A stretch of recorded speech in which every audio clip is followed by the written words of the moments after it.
এই হলো deadline communications private limited. আপনারা দেখছেন এক্সপ্রেস নিউজ, খবর নেয়, খবর দেয়।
নমস্কার, এক্সপ্রেস নিউজে আপনাদের সবাইকে স্বাগত।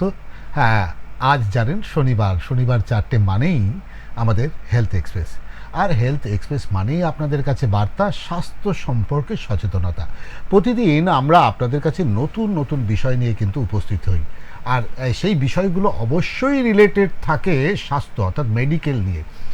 তবে কেন বলুন তো, সময়ের সাথে সাথে যত রোগ বেড়েছে, যত জটিলতা বেড়েছে, তেমনি কিন্তু বেড়েছে চিকিৎসার আধুনিকরণ। আর সেই আধুনিকরণের খবর যেখানে গেলে অন্তত নিশ্চিন্তে আপনি আপনার চিকিৎসাটা করাতে পারবেন, যেখানে গেলে ঠিকঠাক পরিকাঠামো পাবেন, কী রোগ হয়েছে এবং সেই সব রোগের চিকিৎসা কিভাবে করবেন, তার এই সমস্ত খুঁটিনাটি নিয়েই আমাদের কিন্তু হেলথ এক্সপ্রেস। আর হেলথ এক্সপ্রেসে আজকে আমাদের সঙ্গে যিনি রয়েছেন, ডক্টর হিমাংশু, আপনাকে ভীষণভাবে স্বাগত আজকে এই অনুষ্ঠানে। সবচেয়ে বড় কথা, ডাক্তার হিমাংশুকে আমরা পেয়েছি যার হাত ধরে, সেটা হচ্ছে আসানসোলের অত্যন্ত পরিচিত একটি নাম, সেটা হচ্ছে health world hospital. Health world hospital মানেই হচ্ছে সেরা পরিকাঠামো। এটা শুধু কথার কথা নয়। আজকে আমরা যেটা নিয়ে কথা বলবো সেটা আপনাদের আগেই জানিয়ে রাখি যে গত সপ্তাহে আমরা যে নিয়ে কথা বলেছিলাম, একটা গুরুত্বপূর্ণ বিষয় নিয়ে কথা বলেছিলাম। আজকেও তেমনি, যেটা আপনারা কখনো ভাবতেই পারেননি, এমন একটা বিষয় নিয়ে আপনাদের কথা বলবো। এবং যেই কারণেই ডক্টর হিমাংশুকে নিয়ে আসা আজকের ওই অনুষ্ঠানে, যে তিনি আপনাদের সামনে সেই বিষয়টি। তবে একটা বিষয়, এখন যেহেতু হিন্দি ভাষায় তিনি কথা বলেন, জানি এটা বুঝতে আপনাদের কোথাও অসুবিধা হবে না, হিন্দি এখন প্রত্যেকেই কম বেশি বোঝেন। সেই সাথে যদিও কোথাও কোথাও যদি আপনাদের বুঝতে অসুবিধা হয়, আমি চেষ্টা করব তার কিছুটা অন্তত বাংলা আপনাদের তুলে ধরা। তবে আজকে আমরা যে বিষয় নিয়ে কথা বলবো সেটা হচ্ছে প্যাক্ট সিটি। একদম এই যে প্যাক্ট সিটি কি, আমি একজন তো ডাক্তার নই, চিকিৎসক নই, তবে সেটা আমি জানতে চাইবো ডাক্তারবাবুর কাছে, এ আসলে क्या है ये पैक्ट सिटी स्कैन। सबसे पहले आपको नमस्कार, आपके चैनल के सभी दर्शकों को नमस्कार। पेट सिटी देखिए एक जांच है जिसका फुल फॉर्म PET इसके शॉर्ट फॉर्म है, और फुल फॉर्म है positron emission tomography. PET CT machine एक अत्याधुनिक मशीन है जिसमें दो मशीनें हैं। पहली है पेट और दूसरी है सीटी। जैसे पुराने ज़माने में आपने सुना होगा, हम तो उस ज़माने के हैं जब टेप रिकॉर्ड चलता था, 2-in-1 चलता था, और कैसेट चलती थी। आज बात करके नॉस्टैल्जिया आ रहा है उसको सुन के। एकदम उसी तरह एक पेट सिटी मशीन है, एक 2-in-1 मशीन है। अच्छा, एक पेट मशीन है और साथ में हमने सिटी मशीन जोड़ दी है। अब ये क्यों जोड़ी है उसका हम आगे आपको इसका विस्तार में बताएंगे। देखिए, पेट सिटी की जांच एक अत्याधुनिक मशीन है और मुख्यतः इसका काम 90% लगभग वो कैंसर से रिलेटेड है। अच्छा, बाकी 10% में नॉन कैंसरस इंडिकेशन भी आते हैं। और जैसे जैसे साइंस का विकास हो रहा है, मानव का विकास हो रहा है, नई नई चीज़ें आती जा रही हैं और पेट सिटी नए नए द्वार खोलती जा रही है। একদম একটা সত্যি কথা যেটা উনি বলেছেন, সেটা কথা হচ্ছে চিকিৎসা আধুনিক থেকে অত্যাধুনিক হচ্ছে, অর্থাৎ মডার্ন, আরও মডার্ন। এবং এই মডার্ন হতে গিয়ে অত্যাধুনিক হওয়ার ফলে চিকিৎসা পরিকাঠামোর কিন্তু আমূল বদলে গেছে। এবার আমার কাছে ডাক্তারবাবুর কাছে আরও একটি প্রশ্ন হচ্ছে, যেটা সম্পর্কে আম দর্শক জানেন, যে সিটি বা এই एमआरआई, এই सीटी और एमआरआई से क्या फर्क है पेट? देखिए, जो एमआरआई और सीटी स्कैन है वो बेसिकली आपके जो भी आपका स्कैन लेती हैं वो एनाटॉमिकल इमेजिंग है, मतलब आपके शरीर का कोई भी अंग देखने में कैसा है, उसका रंग रूप कैसा है, उसका आकार कैसा है। तो बेसिकली हम इसको कहते हैं कि वो दिखाती है कि एनाटॉमिकल इमेजिंग है। लेकिन जो पेट है वो आपकी फंक्शनल ओब्लिक मेटाबॉलिक इमेजिंग है, कि उसकी कार्य पद्धति कैसी है, वो कैसे काम कर रहा है, उसकी सेल्स में कैसा मेटाबॉलिज्म हो रहा है, ये सब बताते हैं। मैं आपको एक एग्जांपल देता हूँ। देखिए, अगर किसी अंग में विकार उत्पन्न हुआ है, कोई भी खराब दिखने वाली चीज़ जरूरी नहीं है कि खराब काम भी करे।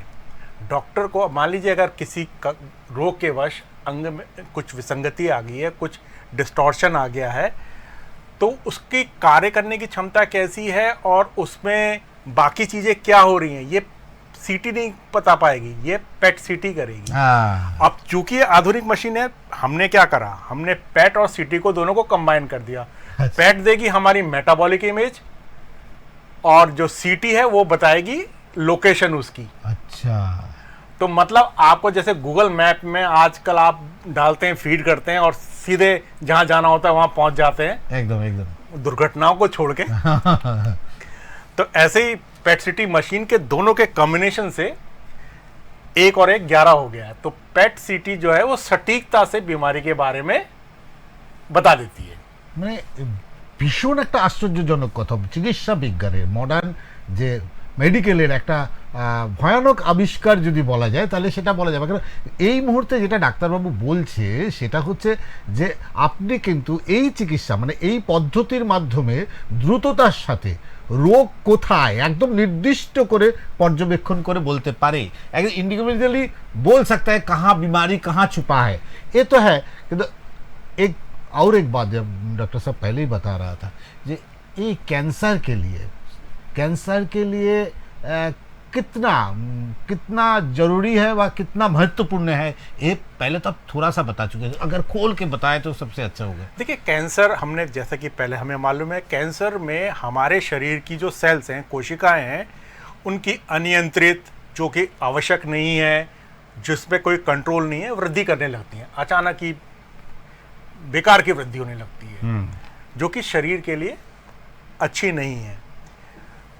पेट सिटी कैंसर के उपचार में सबसे पहले जो 4 चीज़ें हैं वो हैं कि कैंसर का जल्दी से जल्द पता चले, वो किस अंग में है ये पता चले, उस अंग के अलावा कहीं और फैलाव तो नहीं है ये पता चले, और आपने एक बार अगर ट्रीटमेंट स्टार्ट कर दिया है तो आपका ट्रीटमेंट माफिक आ रहा है नहीं आ रहा शरीर को या पेशेंट को, इसके बारे में भी तो कुछ पता चलना चाहिए। कुछ तो हो नापने के लिए कि आप पेशेंट को ट्रीटमेंट तो किए जा रहे हैं, अब उसको फायदा हो रहा है कि नुकसान हो रहा है। आप बोल रहे हैं कि ट्रीटमेंट कहाँ तक डेवलप किया है। हाँ, मतलब जो आप कैंसर का ट्रीटमेंट दे रहे हो उसका मरीज को फायदा हो रहा है कि नुकसान हो रहा है। हाँ। ये भी तो जानने की जरूरत है। एकदम। अब ठीक है, आपने कैंसर के मरीज को बिल्कुल बढ़िया कर दिया, अब दूसरी स्थिति आती है, कैंसर तो है बदमाश बीमारी, एकदम वो वापस आती है तो हमें तैयार रहना पड़ेगा, नहीं रहना पड़ेगा? एकदम। तो वापस आने में तैयार रहना पड़ेगा। तो हमें अगर वो वापस लौट रही है कि नहीं लौट रही है इसका हमें समय से पता चल जाए, तो कैंसर मरीज का फॉलोअप, मतलब एक बार वो ठीक हो रहा है तो जब वो डॉक्टर के पास आ रहा है उसके पास भी तो कुछ जांच की कोई पद्धति होनी चाहिए जिससे पता चले कि भैया कैंसर लौट रहा है, फिर से इलाज शुरू करो जल्दी से। माय गॉड, चिंगारी को 16 बनने से पहले बुझा दो। ডাক্তারবাবু যে কথাটা বলছে ভীষণ একটা গুরুত্বপূর্ণ কথা ধরলো। দেখুন ওনার কথায় আমি কেন আপনাদের এই কথাগুলো বলছি তার কারণ হচ্ছে ডাক্তারবাবু যারা বলছেন আমরা আমাদের বাংলা আঞ্চলিক ভাষায় কথা বলছি এটা ঠিক, কিন্তু বহু হিন্দিভাষী মানুষ আছেন যারা এই অনুষ্ঠানের দিকে তাকিয়ে আছেন, যে এই অনুষ্ঠানটি দেখছেন, তাদের উদ্দেশ্য করেই ডাক্তারবাবুর কথাগুলো বলা। এবং আপনাদেরকে যেটা বলি যে এই যে বলছেন ডাক্তারবাবু যে বলছেন যে ক্যান্সার একটা মারণ ব্যাধি, যে ব্যাধি থেকে যার হয় সেই আতঙ্ক, যে তবে এটাও ঠিক, এই যে রেনেসাস একটা হচ্ছে মেডিকেলের, এই রেনেসাসের ফলে কিন্তু আজকে ক্যান্সার রোগীরা কিন্তু একটা বাঁচার পথ খুঁজে পাচ্ছেন, অর্থাৎ দীর্ঘ আয়ু তাদের হচ্ছে, লং টাইম তারা বাঁচতে পারছে। কিন্তু এই বাঁচার মাঝখানে আপনার ক্যান্সার সেরে গেছে, যখন আপনি ভাবছেন অনেকটা আপনি ভালো হয়ে গেছেন, সেই জায়গায় দাঁড়িয়ে কতটা ভালো হয়েছেন আর কতটা ভালো আছেন তার পর্যবেক্ষণের জন্য কিন্তু এই পিইটি সিটি স্ক্যান। এবং সবচেয়ে বড় কথা হচ্ছে এই সিটি স্ক্যানের মধ্যে দিয়ে কিন্তু শুধু তাই নয়, আপনি ভাবলেন আপনার রোগ ভালো হয়ে গেছে, আপনি ভালো আছেন, সুস্থ আছেন, সেক্ষেত্রে কিন্তু এই এই একটা পরীক্ষা বলে দেবে আদৌ আপনি ভালো আছেন। কেন, ক্যান্সার এমন একটা ব্যাধি যেটা শরীরে কিন্তু লুকিয়ে থাকে, যে কোনো সময় আপনাকে থাবা বসাতে পারে আপনার শরীরে। তাই বলছি এই মেশিন যে কোনো সময় এটা কিন্তু আপনার শরীরে যদি ঢুকে থাকে বা একটা ছোট্ট অংশ যদি থাকে সেটা খুঁজে বার করে দেবে। আর এবার আমি আপনাকে যেটা বলি, যে ভাবছেন যে এই রকম একটা আধুনিক যন্ত্র, একটা অত্যাধুনিক যন্ত্র যেটার মাধ্যমে এই রকম সম্ভব, তাহলে এটা কি সব জায়গায় পাওয়া যায়? ডাক্তারবাবু, এই মুহূর্তে পশ্চিম বর্ধমানে একমাত্র হেলথ ওয়ার্ল্ড হসপিটালে एक है जहाँ आदमी लोग एकदम सुकून से जा सकते हैं। जे बिल्कुल बिल्कुल बिल्कुल सुकून से आइए। हमारे पास अत्याधुनिक मशीन है, बहुत लेटेस्ट मशीन है, माहौल अच्छा है। और ये जो सुविधा थी पहले बड़े बड़े शहरों में ही उपलब्ध थी, एकदम जो महानगर होते हैं, जैसे कलकत्ता हो गया, दिल्ली, मुंबई। लेकिन हेल्थ वर्ल्ड हॉस्पिटल का धन्यवाद, देखिए हम लोग भी बाहर से ही आए हैं। हम क्यों आए हैं? क्योंकि हमने यहाँ देखा कि अस्पताल बना है और इसमें अच्छी सुविधाएं हैं और हमारे करने लायक काम है। सबसे बड़ी बात है जो अब आप बोल रहे थे, तब हम भी बात कर रहे थे, 2-4 दिन से यही बात चल रहे थे, जे हेल्थ वर्ल्ड हॉस्पिटल आसानसोल में जो परिकाठामो, जिसको कहते हैं हम लोग बांग्ला में परिकाठामो बोलते हैं, infrastructure is a heavy infrastructure है। जो कोई आदमी आए तो किसी बीमारी के लिए एकदम सर्वोत्तम कहा जाता है। देखिए, जब मैं शुरू में आया था तो मैं भी थोड़ा सा संशय में था, लेकिन कमाल है हेल्थ वर्ल्ड की टीम और इसका मैनेजमेंट। उन्होंने वो सारी सुविधाएं, उत्कृष्ट सुविधाएं, सबसे बढ़िया सुविधाएं जो किसी बड़े शहर के महानगर में मिलती हैं, जहाँ पे आप अच्छा खासा पैसा खर्च करते हैं, आपके रहने, खाने, पीने, अन्य लॉजिस्टिक की बहुत समस्या होती है, वो सारी सुविधाएं आपके बगल में, आपके शहर आसनसोल में उपलब्ध हैं। ये सुविधाएं किसी महानगर से कम नहीं है। मैं आपको बिल्कुल ये তাহলে আপনাদের কিন্তু একদম চোখ বন্ধ করে ভরসা করতে পারেন, কারণ আপনি ভুল করে আপনি জানেন শুধুমাত্র সামান্য কিছু পয়সার লোভে হয়তো আপনার আশেপাশে যে সমস্ত হসপিটালগুলো দেখছেন তারা হয়তো গাল ভরা কথা বলছে, কারণ এই মেশিনের দাম अत्याधुनिक, जेहेतु मशीन दामों प्रचुर, इसका प्राइस भी बहुत ज़्यादा है, मशीन का बहुत प्राइस है, बहुत महंगी मशीन है, बहुत महंगी मशीन है। जिसलिए अगर ভালো মেশিন না হয়, ভালো পরিকাঠামো না হয়, তাহলে তো আপনি সেখানে পরিকাঠামো যদি আবার পরিষেবা পাবেন না। ডাক্তারবাবু, একটা কথা আমার জানার ছিল, শুধু कैंसर छोड़ के अलग कोई बीमारी हो तो इसका भी इलाज बा इसका भी पर्यवेक्षण यहाँ से निकाल सकते हैं हम लोग? बिल्कुल। देखिए, जैसे मैंने बताया कि पेट सीटी मशीन जो है मुख्यतः कैंसर की जांच की मशीन है, लेकिन 10 से 15% काम इसका नॉन ऑन्कोलॉजिकल इंडिकेशन में भी है। देखिए, जैसे किसी को बाईपास सर्जरी चाहिए तो हमें ये जानना ज़रूरी होता है कि जो आप बाईपास कर रहे हो, हार्ट के जिस हिस्से में खून बढ़ा रहे हो, खून का प्रवाह बढ़ा रहे हो, वो हिस्सा जीवित है कि नहीं है। तो हम पेट सीटी के माध्यम से एक कार्डियक वायबिलिटी स्टडी होती है कि हार्ट के कौन कौन से भाग जीवित हैं, उनमें ब्लड बढ़ाइए तो वो बढ़िया होगा। जैसे कि हम कहते हैं कि अगर पेड़ सूख चुका है, बिल्कुल झाड़ बन चुका है, बिल्कुल उसमें कोई जान नहीं है, तो उसमें पानी देने का कोई फायदा नहीं, कोई फायदा नहीं। तो इस प्रकार हम पेट सीटी वायबिलिटी स्टडी से ये बात का पता अच्छी तरह से पता कर सकते हैं कि हाँ, इस हार्ट के इस हिस्से में जान बची है। अगर इसमें हम खून का प्रवाह बढ़ाएंगे, बाईपास सर्जरी करेंगे तो ये बढ़िया हो जाएगा और आदमी को या पेशेंट को इससे बहुत मदद मिलेगी, बहुत फायदा होगा। मतलब आप बोल सकते हैं कि एक हार्ट के लिए भी है, सर, हमारा जो सर है, सर की जो बीमारी है, ब्रेन की जो बीमारी है, इसके भी काम आ सकता है। देखिए, ब्रेन की बीमारी में कई सारी चीज़ें होती हैं। ब्रेन की बीमारी में 2 चीज़ें होती हैं, इसमें ऑन्कोलॉजिकल मैनिफेस्टेशन ज़्यादा आते हैं। एक तो होता है कि कैंसर ब्रेन का है कि कहीं और से आया है, हाँ, कि ब्रेन का जो कैंसर की उत्पत्ति हुई है वो ब्रेन में हुई है या किसी शरीर के किसी और अंग से उत्पन्न हुआ है और ब्रेन में जाके फैल गया है। एक तो इसमें मदद करता है पेट सिटी। और कई सारी आपकी न्यूरोलॉजिकल डिसऑर्डर्स होते हैं, जैसे आपका पार्किंसोनिज्म हो गया या और भी कई सारी चीज़ें होते हैं। हम अलग अलग पेट में अलग अलग दवाइयों के माध्यम से उनके बारे में सटीकता से पता कर सकते हैं। कई सारी और बीमारियां भी होती हैं ब्रेन की, ठीक है। तो जैसे पार्किंसोनिज्म हो गया जिसमें हाथ पैर कांपते हैं, नर्व का जो प्रॉब्लम, हाँ, वो कुछ न्यूरोलॉजिकल पाथवे होते हैं, उसमें क्या कहते हैं पेट सिटी की जांच काफ़ी सहायक होती है, लेकिन उसके लिए हमें अलग ट्रेसर चाहिए होता है। देखिए, पेट सिटी मशीन एक मशीन है, जैसे पहले टेप रिकॉर्ड होता था, अब उसमें कौन सा गाना बजेगा ये डिसाइड करता था कैसेट। ऐसी पेट सिटी मशीन एक टेप रिकॉर्डर है और उसकी जो दवाई है वो उसकी कैसेट है। अलग अलग प्रकार की दवाइयाँ आती हैं, जो लेकिन जो मुख्यतः दवाई जो आती है वो होती है FDG, जिसको हम फ्लोरोडीऑक्सी ग्लूकोज कहते हैं। ये एक रेडियोधर्मी ग्लूकोज है। और बाकी कई सारे आते हैं, दवाइयाँ आती हैं, जैसे F-डोपा हो गई, और भी कई सारी दवाइयाँ हैं।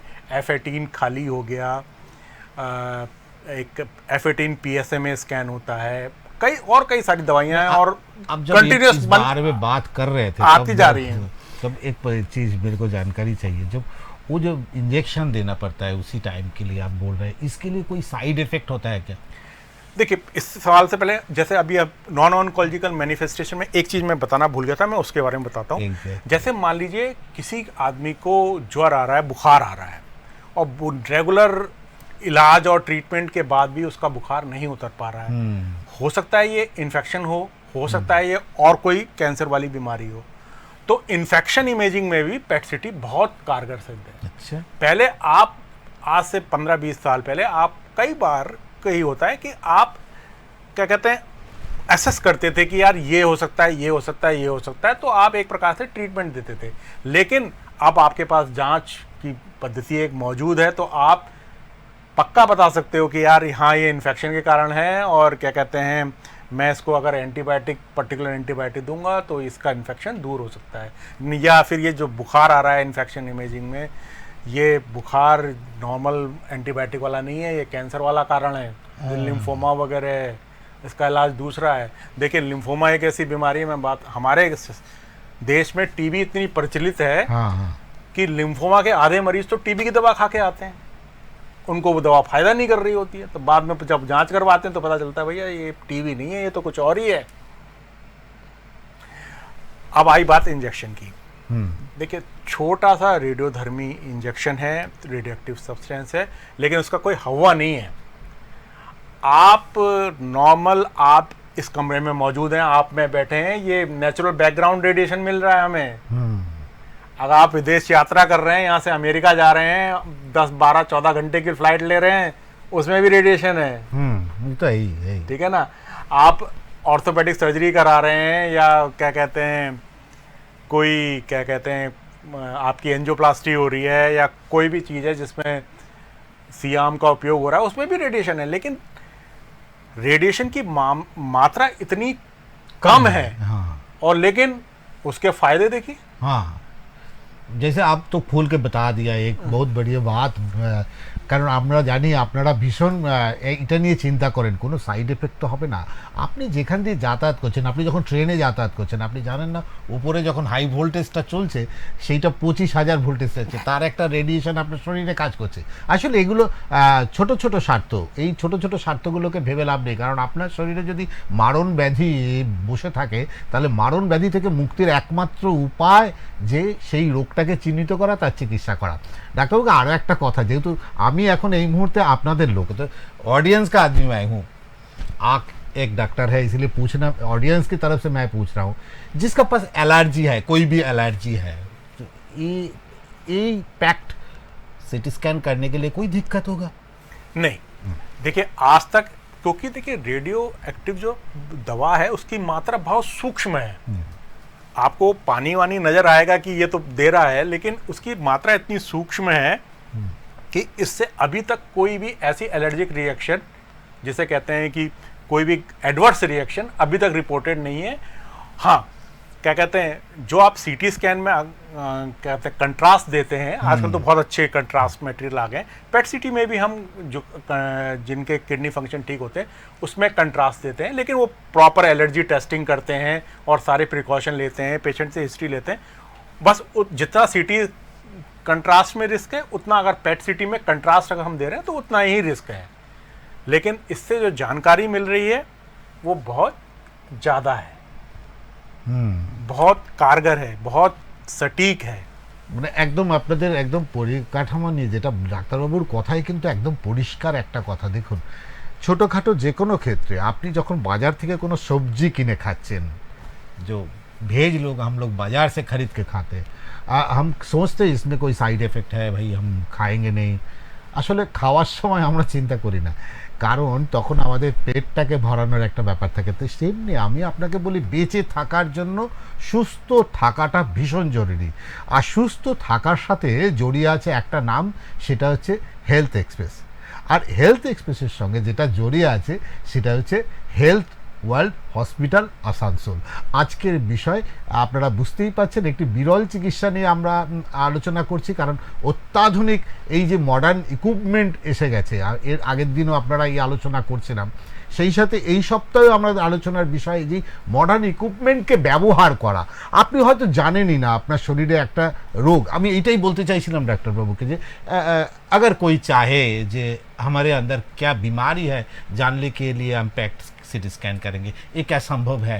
देखिए, मैं ये कहूँगा, अति जो होती है उसको आपको हमेशा उसको मना करना चाहिए। अति किसी भी चीज़ की अच्छी नहीं है।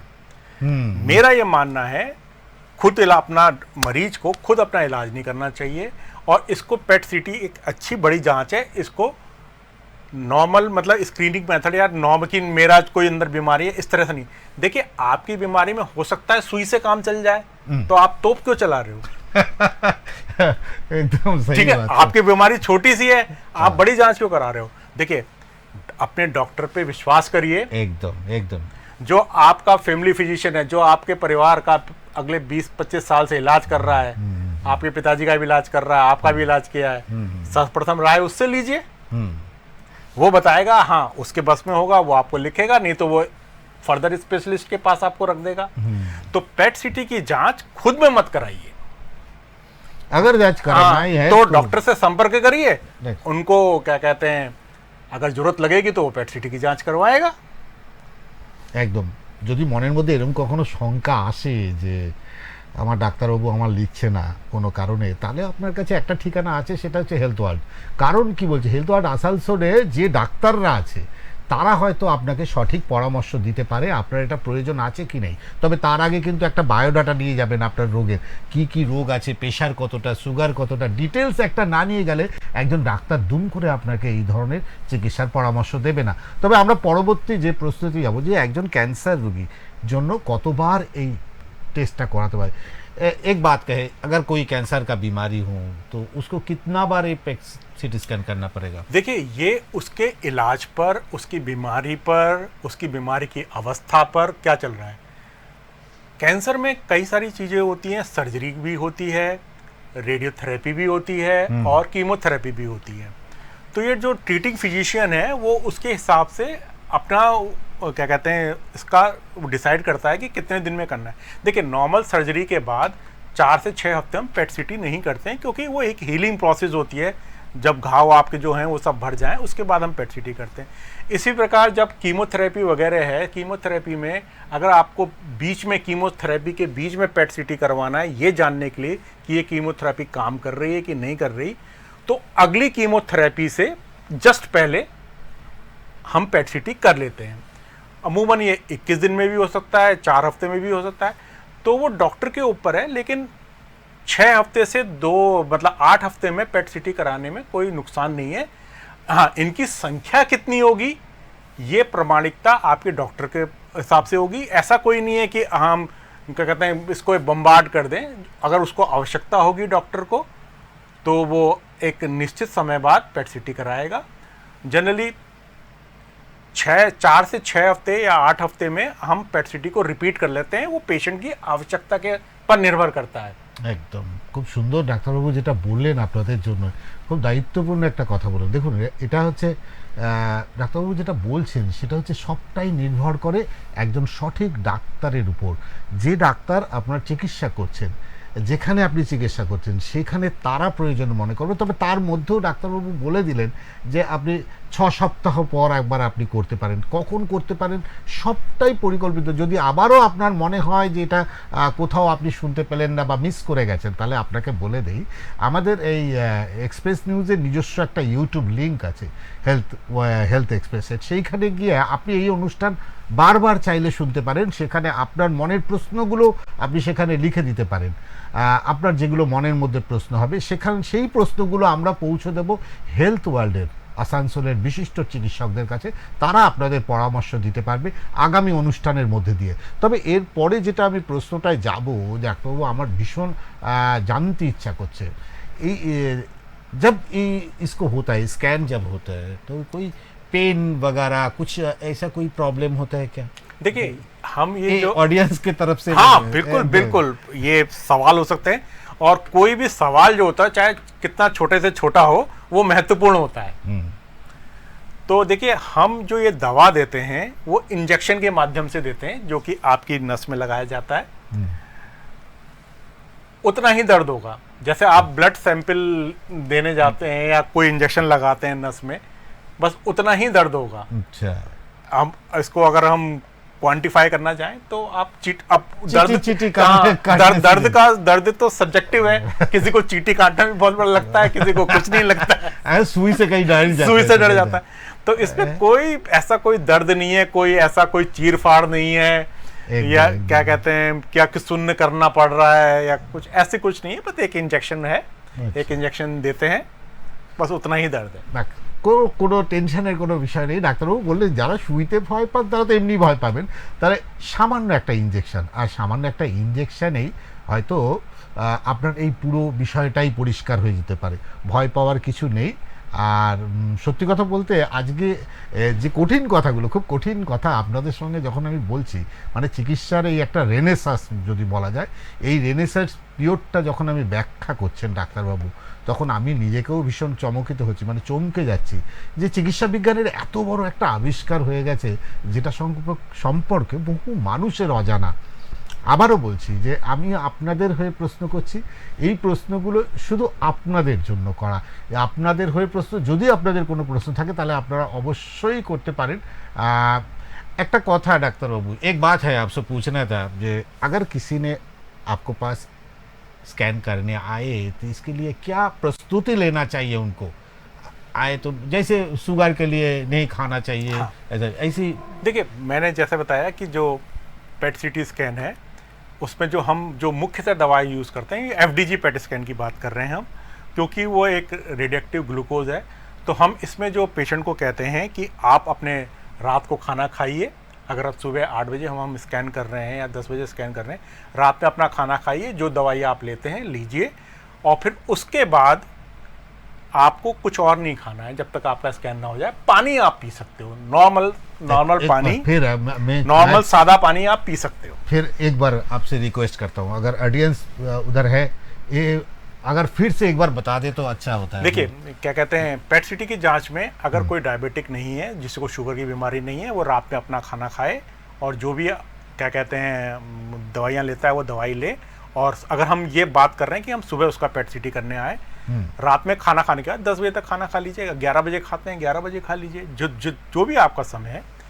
फिर उसके बाद आपको खाना नहीं खाना है, उसके बाद केवल आप सादा पानी पी सकते हैं। सुबह आप हमारे पास आइए, ढीले ढाले कपड़े पहनिए, कोई आभूषण जैसे मेटल की चीज़ें हैं ये सब चीज़ें मत लाइए, जेब में सिक्के विक्के मत लाइए, कोई लॉकेट वॉकेट है तो उसको मेटल का उसे उतार दीजिए। हाँ, और जो डायबिटिक हैं उनको हम थोड़ा सा विशेष उनके लिए तैयारी की ज़रूरत पड़ती है। अगर उनका ब्लड शुगर मेंटेन्ड है तो हम उन्हें एक स्पेसिफिक निर्देश देते हैं। डायबिटिक मरीजों के लिए हम स्पेसिफिक निर्देश देते हैं, उनकी दवा, उनके खाने पीने और बीमारी के शेड्यूल के हिसाब से। उनके लिए थोड़ा सा क्या कहते हैं, कोई बहुत कठिनाई की बात नहीं है, लेकिन उनका ब्लड शुगर एक निश्चित मात्रा से कम होना चाहिए। तो हम उनको स्पेसिफिक निर्देश देते हैं, वो हमसे संपर्क स्थापित कर सकते हैं। बाकी जो नॉर्मल मरीज हैं उनके लिए मैंने आपको बता दिया है कि किस तरह की तैयारी होनी चाहिए। একদম খুব সহজভাবে আপনাদের যেটা বললো সেটা আমি আপনাদের বলে দিই আমার বাংলা দর্শকদের জন্য, সেটা হচ্ছে এর জন্য চিন্তার কোনো কারণ নেই। কারণ হচ্ছে আপনি যে স্বাভাবিক খাবারটা রাতের বেলা খান সেই খাবারটা খাবেন, যে টাইমে খান।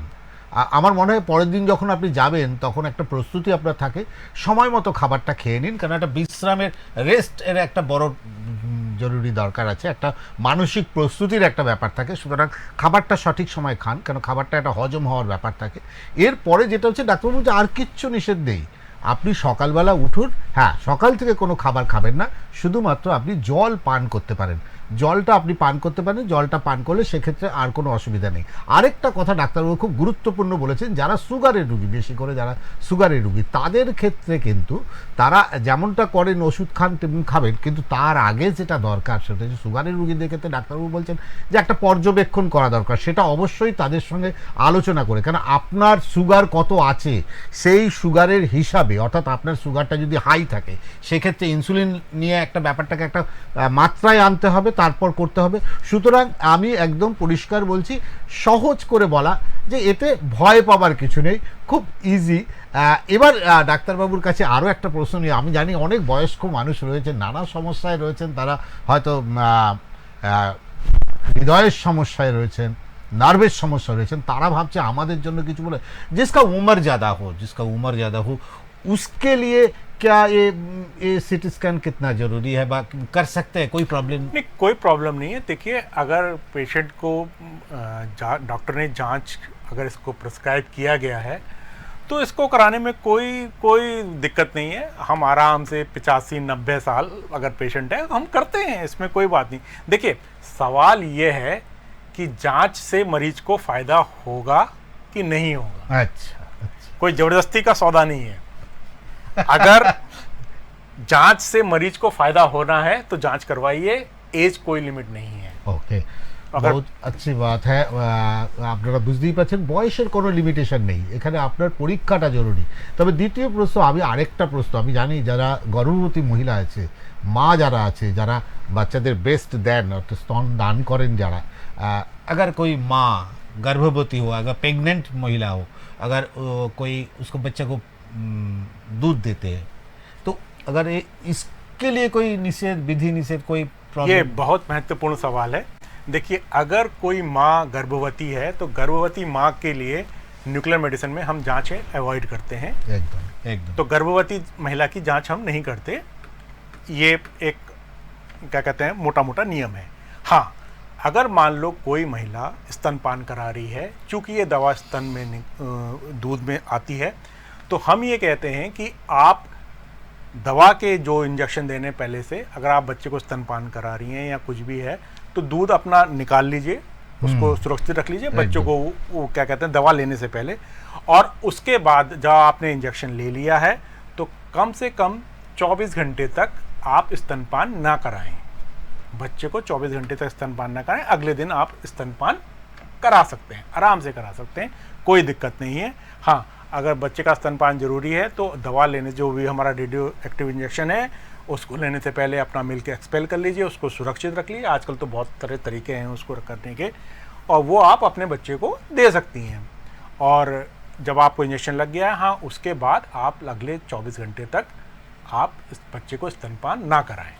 একদম খুব মূল্যবান একটা কথা, সেটা আপনাদের জানিয়ে রাখি, সেটা হচ্ছে যারা গর্ভবতী মহিলা তাদেরকে ডাক্তারবাবু বলছেন এড়িয়ে যেতে, যতটা সম্ভব তিনি এড়িয়ে যাওয়ার কথা বলছেন। আর দ্বিতীয় যেটা, কারণ সময় তো আছে, আপনার বেবি, আপনি এটা করতেই পারেন।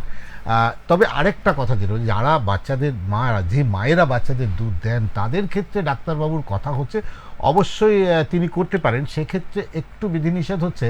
দেখুন, যেহেতু ইঞ্জেকশনের ফ্লোটা আপনার বেস্ট পর্যন্ত আসতে পারে, সেই জন্য আপনাকে কি বলছেন ডাক্তারবাবু, বলছে আপনি দুধটা একটা নির্দিষ্ট জায়গায় তুলে রাখতে পারেন। अगर আপনার বাচ্চা যদি हाँ, इसमें एक महत्वपूर्ण बात यह है कि हाँ, वो जो भी बीमारी है उसमें ब्रेस्ट फीडिंग कॉन्ट्राइंडिकेटेड नहीं है, वो पहले से कराती आ रही है और डॉक्टर ने उसे मना नहीं किया है।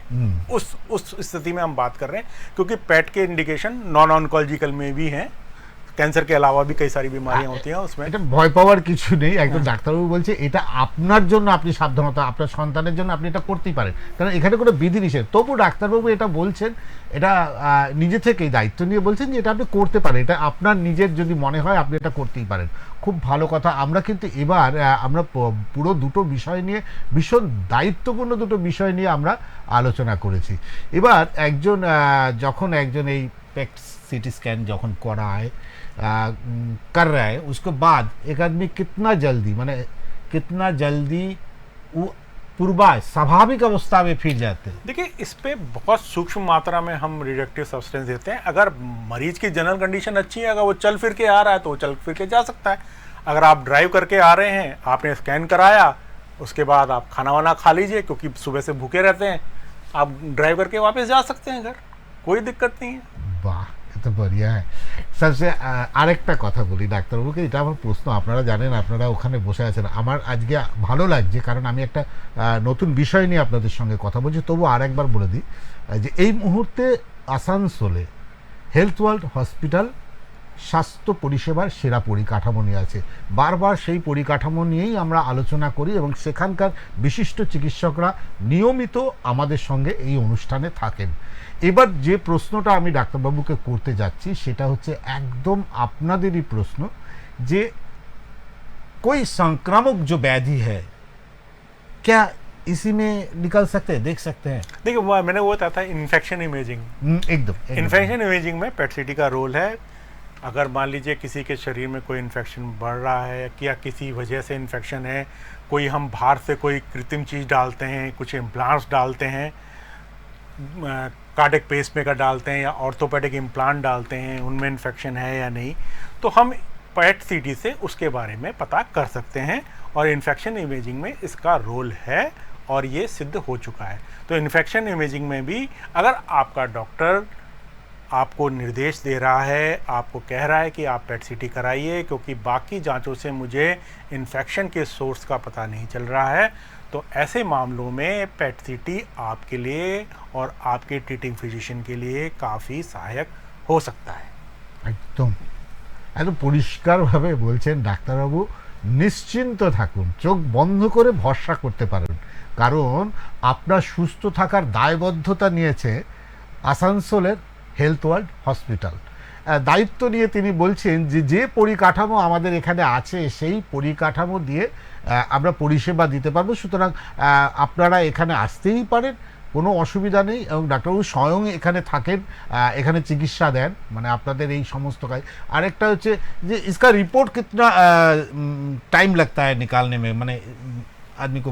देखिए, हमारे यहाँ जो स्कैन जो होता है वो लगभग टोटल जो इसमें ड्यूरेशन होता है स्कैन करने में, वो होता है, आप अगर हमारे पास आ रहे हैं, हम आपको एक इंजेक्शन देंगे।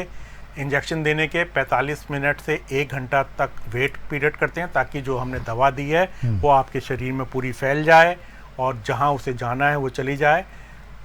1 घंटे की इमेज के बाद हम आपकी स्कैनिंग करते हैं, आपको मशीन के अंदर रखते हैं, जो कि 10 से 15 मिनट हो सकता है।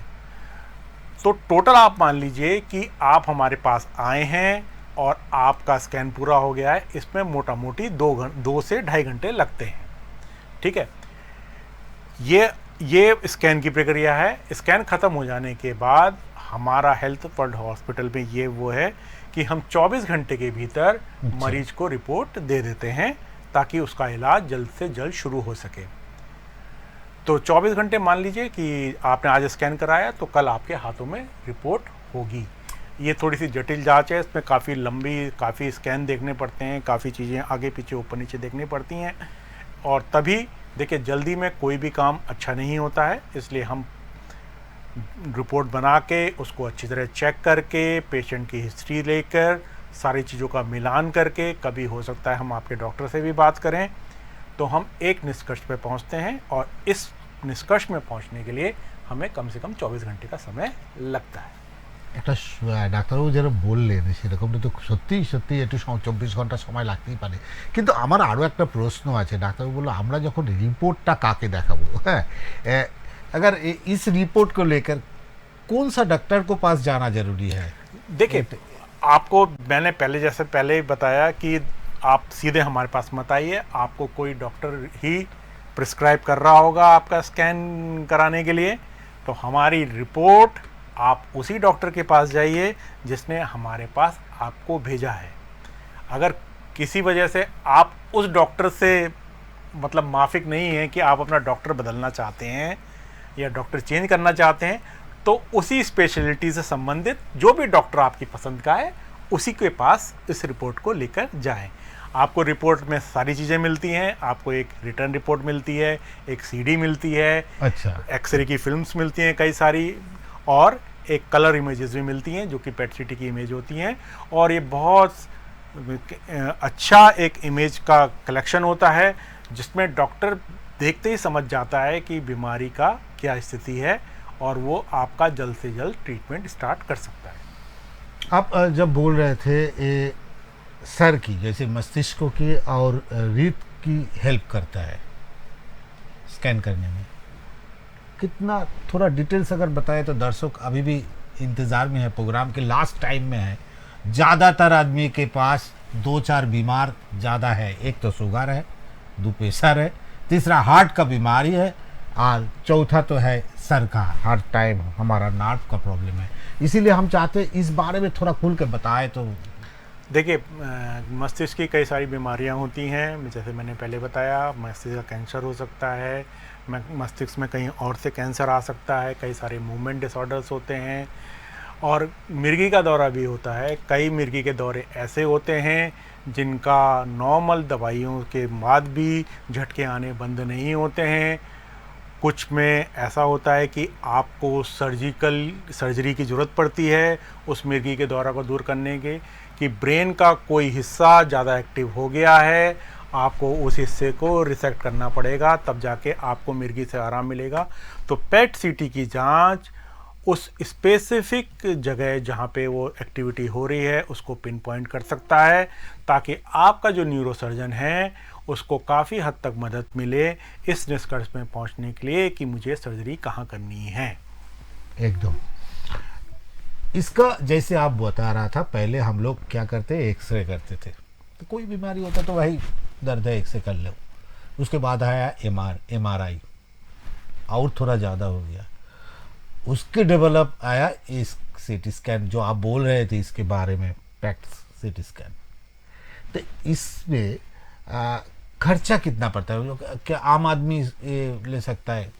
देखिए, खर्चे की बात ये होती है कि हाँ, थोड़ी सी जांच अवश्य महंगी है, और क्या कहते हैं, क्योंकि ये मशीन महंगी है, और क्या कहते हैं इसकी जो दवाई आती है वो एक स्पेशल मेडिकल साइक्लोट्रॉन में बनती है, और वो भी काफ़ी महंगा सेटअप है। लेकिन जो कीमत है और जो ये जानकारी दे रही है उसमें कोई मतलब वो नहीं है, जितना कीमत है उससे ये कई गुना आपको जानकारी दे रही है।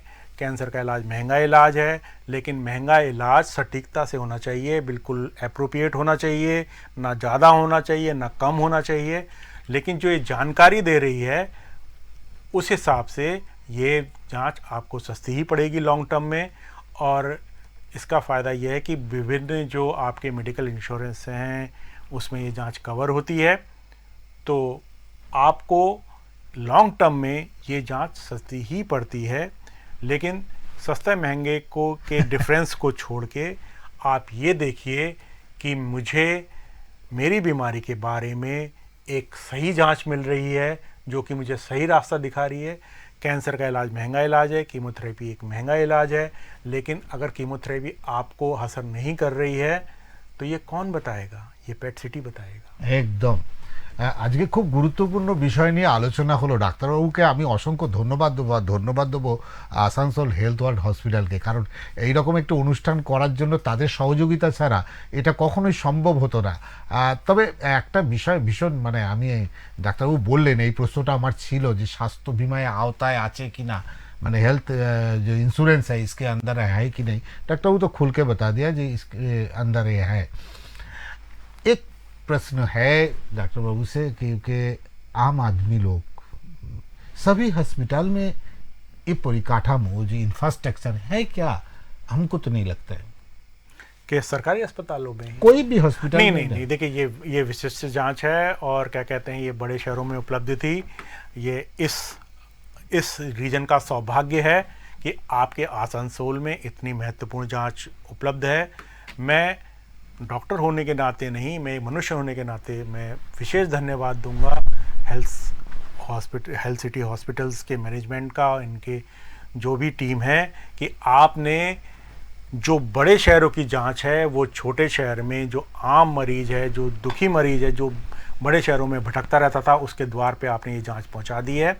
और इससे जो छोटे शहर के लोग हैं, जो महानगर जाने में जिनको असुविधा होती थी, उनका बहुत फ़ायदा है। आप ये लगा लीजिए कि कैंसर का इलाज एक लंबा चलने वाला इलाज है। इसमें आना जाना रहना खाने का खर्च भी शामिल होता है। अगर आपको दूसरे शहर में जाके इलाज कराना पड़े तो वो उसकी एक अतिरिक्त कीमत आपको अदा करनी पड़ती है, और परेशान आदमी अपने घर से दूर और परेशान हो जाता है। একদম সহি বাত বলে ডাক্তারবাবু, যে কথাটা একদম আপনাদের খুব দারুণ কথা বলেছে। আপনারা যখনই না ভাবছেন যে চিকিৎসা বাংলার বাইরে খুব ভালো চিকিৎসা পাওয়া যাবে, হ্যাঁ পাওয়া যাবে না কেন, নিশ্চয়ই পাওয়া যাবে, কিন্তু এটা ভাবুন তার জন্য আপনাকে অনেকটা রাস্তা পেরোতে হবে, ট্রেন সফর করতে হবে, প্লেন সফর করতে হবে, যেটা আপনার অর্থের মধ্যে কুলোবে। এর সাথে সাথে কি করতে হবে, আপনাকে একটা টেনশন নিয়ে যেতে হবে, আপনি কোথায় থাকবেন, কোথায় চিকিৎসা করাবেন, কিভাবে হবে, এই টেনশনটা কিন্তু থাকবে না যদি আপনি বাংলায় এই রকম একটি পরিকাঠামো পান। শহর কলকাতা বেশ কয়েকটি প্রথম শ্রেণীর হাসপাতালে যেমন আছে, তেমনি আমাদের মফস্বল বলতে গেলে শিল্পাঞ্চল পশ্চিম বর্ধমানের একমাত্র হেলথ ওয়ার্ল্ড হসপিটালে এই পরিকাঠামোটা আছে আসানসোলে। আপনাদের একদম নির্ভাবনায় চোখ বন্ধ করে এখানে আসতে পারেন, একদম মানে চিন্তা করার কোনো কারণেই। ডাক্তারবাবু এটা একদম পরিষ্কার করে বলেছে। তবে আমার একটু আরও একটা প্রশ্ন, দর্শকদের জন্য আরেকটা প্রশ্ন দর্শকরা করবেন যে ডাক্তারবাবু এই স্ক্যানটা করার পর, পেট স্ক্যান করার পর की क्या क्या सावधानी लेना पड़ता है? देखिए, स्कैन हो जाने के बाद कोई विशेष आपको सावधानी नहीं लेनी है। स्कैन हो गया है, आप अपने नियमित कार्य कर सकते हैं, कोई इसका साइड इफ़ेक्ट नहीं है। 24 घंटे में आपको रिपोर्ट मिलती है। एक बड़ी जांच की कराने से पहले मन में कुछ भ्रांतियां होती हैं, मैंने कोशिश करी है कि मैं उनको दूर करूं। स्कैन कराने के कोई साइड इफ़ेक्ट नहीं है, और स्कैन होने के उपरांत आप अपनी नॉर्मल दिनचर्या फिर से सुचारू रूप से चालू कर सकते हैं। एकदम हम लोग एकदम प्रोग्राम के एकदम लास्ट में है, একদম শেষ জায়গা पे बहुत सारे और भी কোশ্চেন था, মানে আরও অনেক প্রশ্ন ছিল এটা নিয়ে করবার, কিন্তু এই 50 মিনিট মনে হয় না যে ঠিক 50 মিনিট হলো, অনেকটা কম সময়, মানে যে इतना ভাস্ট সাবজেক্ট है। আর সবচেয়ে बढ़िया ভালো লাগছে ডাক্তারবাবুকে আমাদের মধ্যে পেয়ে। আমরা চাই আরও ডাক্তারবাবুকে নিয়ে আরও এটা নিয়ে আরও বিস্তারিত প্রোগ্রাম করব, আরও অনুষ্ঠান করব। তবে আমি এইটুকু বলতে পারি যে ডাক্তারবাবু শেষ সময় प्रोग्राम शेषे लास्ट टाइम आपको एक मैसेज आप अगर आप पब्लिक को दे। देखिए, कैंसर एक ज़रूरी है, एक क्या कहते हैं उसके एक कठिन बीमारी है, एक विकराल बीमारी है, लेकिन कैंसर से डरने की कोई आवश्यकता नहीं है। साइंस ने तरक्की कर ली है, अब हमारे पास अत्याधुनिक तरीके हैं। कैंसर से लड़ने की ज़रूरत है और अपना जो हौसला है वो बनाए रखने की ज़रूरत है। कैंसर पे विजय पाई जा सकती है अगर आपका सटीकता से इलाज हो, और पेट सिटी इस मामले में काफ़ी सहायक है। আজকের মতো অনুষ্ঠান এখানেই শেষ করব। একদম অনুষ্ঠানের শেষ লগ্নে ভালো থাকবেন, সুস্থ থাকবেন, আর দেখতে থাকবেন এক্সপ্রেস নিউজ। আর এক্সপ্রেস নিউজ খবর নেয়, খবর দেয়। নমস্কার।